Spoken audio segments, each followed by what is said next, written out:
A tam bola nejaká trafostanica určite. Po celodennej urbex túre sme nechceli zakončiť prieskumom opusteného mestského areálu.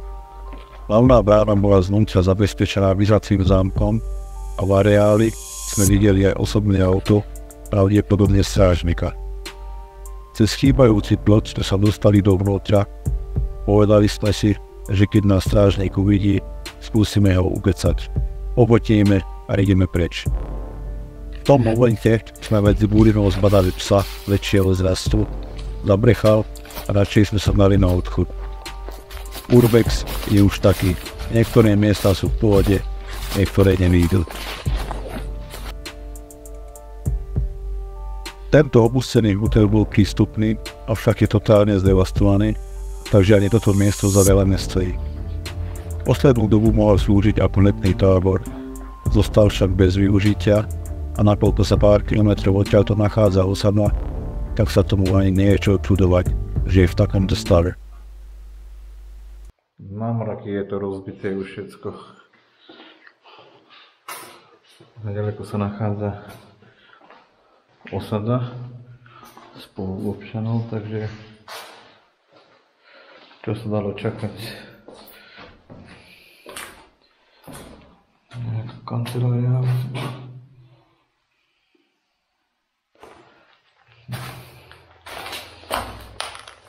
Takto sa to volalo asi.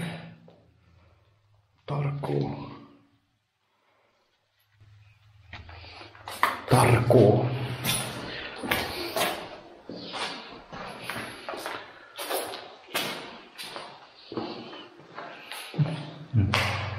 Skriňa.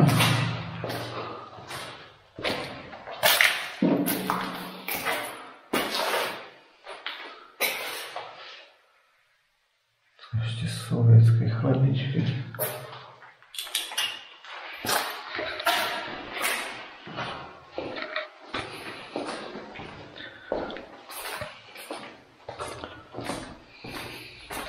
Tu je otvorený hlavný vchod.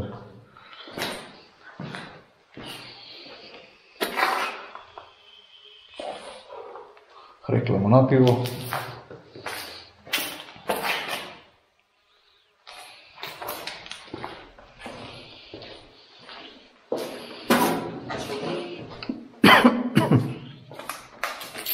Biliardový stôl.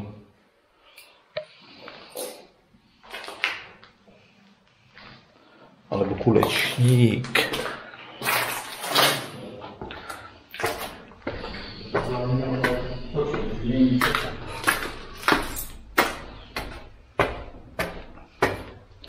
Nie je tu nič.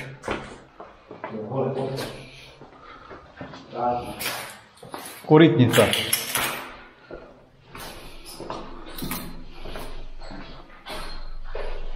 Je to prázdne. Dobre. Aj to nebudem točiť.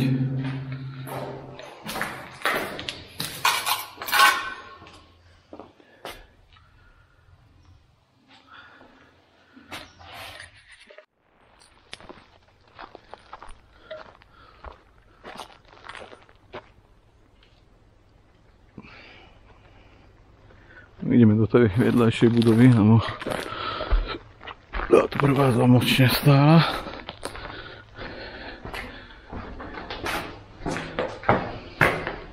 Tu je to podobné, že? Troška ináč.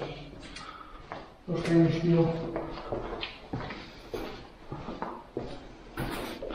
Ale nie je to myslím, že ono je rozbité všetko, že?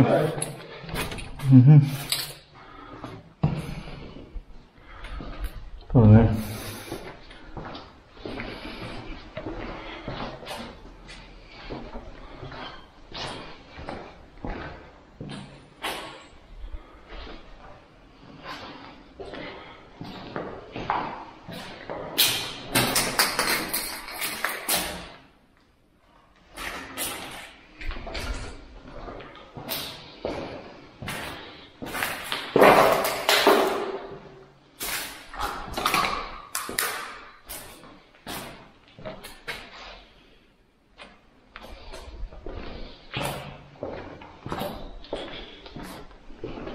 Pozriem ešte hore. Ťahám päť domov od rána na Urbexe.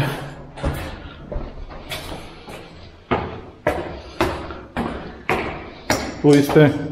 Aj to isté. Ani nejdem teda. Už nemá to zubu za mnou. Jedné dvere, one sú celosti ešte.